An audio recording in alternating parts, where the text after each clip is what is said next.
Bonjour, nous nous retrouvons encore pour exalter l'Éternel des armées. Et c'est avec joie que je me tiens une fois de plus devant toi, près de toi, dans un cercle d'amis, pour méditer sur la puissance de l'Éternel des armées. Aujourd'hui, nous verrons tout son peuple. Juste avant, prions. Notre Seigneur et notre Dieu, merci. Merci pour ton amour. Merci pour la parole que tu places à notre disposition. Merci pour les promesses, pour les anges qui veillent sur nous et pour l'assurance qu'un jour, nos yeux verront Jésus. Seigneur, c'est avec crainte et tremblement que nous nous approchons de ton livre.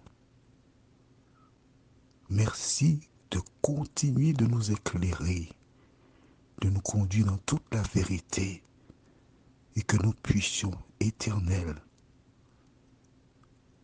te ressembler. Seigneur, les temps sont mauvais,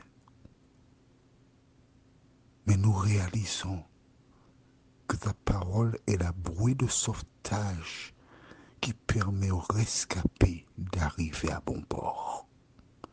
Que ta paix et ta grâce nous accompagnent, nous t'avons prié, au nom de Jésus et pour ta gloire éternelle.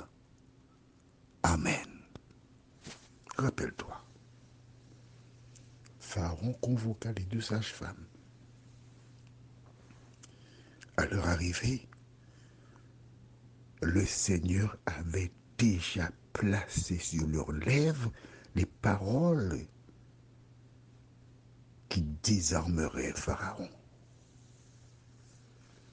Et quand il leur a posé la question, il répondit, oui, mais elles sont plus vigoureuses que les Égyptiennes. Que les Égyptiennes.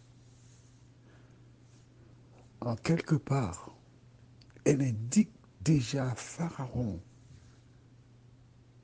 que les femmes d'Israël étaient plus fortes que les femmes égyptiennes. Elle indiquait à Pharaon que lorsqu'on est avec l'Éternel des armées, il y a une puissance et qu'on ne peut rien contre les femmes juives, hébreux, parce que l'Éternel est avec elles. Et lorsque l'Éternel est avec elles, rien ni personne ne peut les détruire. Et toi, es-tu convaincu que l'Éternel est avec toi? Maintenant, si tu n'obéis pas à l'Éternel, c'est sûr qu'il n'est pas avec toi, c'est clair. Écoute la référence. 1 Jean 3, verset 22. 1 Jean 3, verset 22. Il ne faut pas seulement écrire les références, il faut porter attention et les appliquer. C'est exactement quand j'étais enfant. On m'a appris 2 plus 2 égale 4. Eh bien, j'ai appris, j'ai reconnu que c'est vrai, et j'applique cela. Jusqu'à présent. Et jusqu'à présent, 2 et plus 2 ont toujours fait 4. Ça ne va pas faire 5, pas du tout. Alors, que va-t-il se passer maintenant? Pharaon a réalisé que les femmes, les sages-femmes, ont échoué. Et il y a de plus en plus d'enfants, des petits bébés qui naissent, des petits garçons. Et le diable est furieux parce que lorsque les petits garçons naissent comme ça, c'est sûr que le libérateur fera partie d'eux. Alors, il ne faut pas que les petits garçons viennent au monde. Il ne faut pas. Il faut les mettre à mort. Demain, si Dieu nous prête vie, je vais essayer de me rappeler et je te donnerai une référence pour conforter ce que nous voyons aujourd'hui. La détermination du diable. Est-ce que tu vois? Au départ, il a commencé par dire, bon, on va mettre des chefs de corvée pour qu'ils construisent des villes. Des villes pour Pharaon. 2 villes. Rien à faire. Ils sont de plus en plus nombreux. Bon, on va les mettre dans un esclavage difficile. Tous les Hébreux dans les champs, ce sont eux qui font l'agriculture, qui s'occupent des animaux. Nous autres Égyptiens, c'est pas pour nous, c'est fini ça. Vous êtes libérés de ces corvées-là. Vous pouvez manger des radis, des carottes, la betterave, tout cela, des produits sains que produiront les enfants d'Israël parce qu'ils ont des valeurs, ils craignent l'Éternel, donc il ne faut pas nous empoisonner avec du chlordécone et d'autres produits nocifs. Ah, magnifique!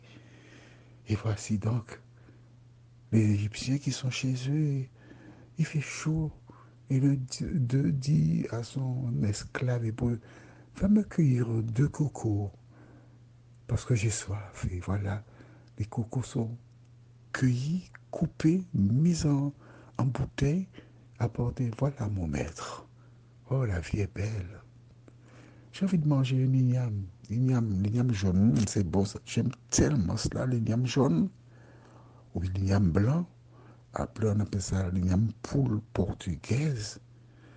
Mes amis, chez moi, quand on faisait cuire cela, je regardais à gauche, à droite. Quand personne ne me regardait, je piquais, pendant que c'était pratiquement cuit, piquais avec une fourchette. Je mangeais ça. Ah, ni vu ni connu. C'est bon. Mais les Égyptiens ne connaissent pas le travail de la terre. C'est pour les Hébreux. Rien à faire. Ils sont de plus en plus nombreux. Alors que les Égyptiens qui étaient maintenant libres, ils pouvaient connaître, honorer leurs femmes et faire des enfants pour contrebalancer. Mais non. Ouais, que faire? Alors, Pharaon a eu l'idée d'envoyer les sages-femmes pour tuer tous les petits garçons qui viendraient au monde. Est-ce que tu vois comment ils progressent toujours dans le mal? Toujours plus loin dans la bêtise, dans la méchanceté. Rien à faire. Ils sont toujours là. Ah, qu'est-ce qu'on va faire pour mettre un terme à cette affaire? Lisons dans Exode 1, verset 22. Alors Pharaon donna cet ordre à tout son peuple.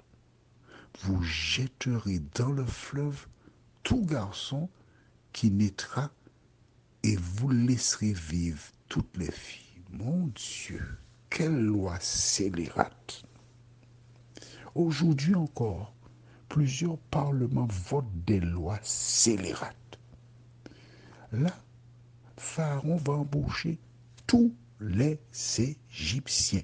Il n'avait vu que 2 sages-femmes pour les bébés? Non. Maintenant, il y a toutes les personnes d'Égypte. Dès que vous voyez une femme enceinte, surveillez-la. Surveillez. Et lorsqu'il est sur le point d'accoucher, si c'est un garçon, vous le jetterez dans le Nil. Qu'est-ce qu'il y a dans le Nil? Tu penses que si jeter l'enfant dans le Nil, il va mourir noyé? Ah non. Dans le Nil, fais une recherche sur un moteur et tu verras ce qu'il y a dans le Nil. Je peux te dire là maintenant. Dans le Nil, il y a des crocodiles. Et voici donc les Égyptiens. Dès qu'une femme était enceinte, parce que c'était elle qui faisait le ménage, dès qu'une femme était entrée, puis on voit jouer, elle est enceinte, combien de mois as-tu? Moi, madame, j'ai 5 mois. Combien de mois as-tu? Moi, madame, j'ai 7 mois. Combien de mois as-tu? Jouer 9 mois la semaine prochaine. Et dès qu'elle aura 9 mois, on sait qu'il faut aller surveiller. Un matin, elle ne vient pas. On débarque chez elle. Qu'est-ce qu'il y a? Mais je ne t'ai pas vu. Ah, madame, je sens que le bébé arrive. Eh bien, je vais t'assister. Et là, voilà, donc ces femmes hébreues chez elles. Puis voici des étrangers, des Égyptiens qui sont déjà là pour venir regarder le sexe de l'enfant pour le jeter dans le Nil. Dur, dur. Celles qui travaillaient, on pouvait le faire, mais celles qui ne travaillaient pas, qui étaient chez elles, elles avaient moins de surveillance. Vois-tu, quand le diable est animé pour faire le mal, il n'abandonne pas et il va très loin dans la bêtise. Prions notre Seigneur et notre Dieu.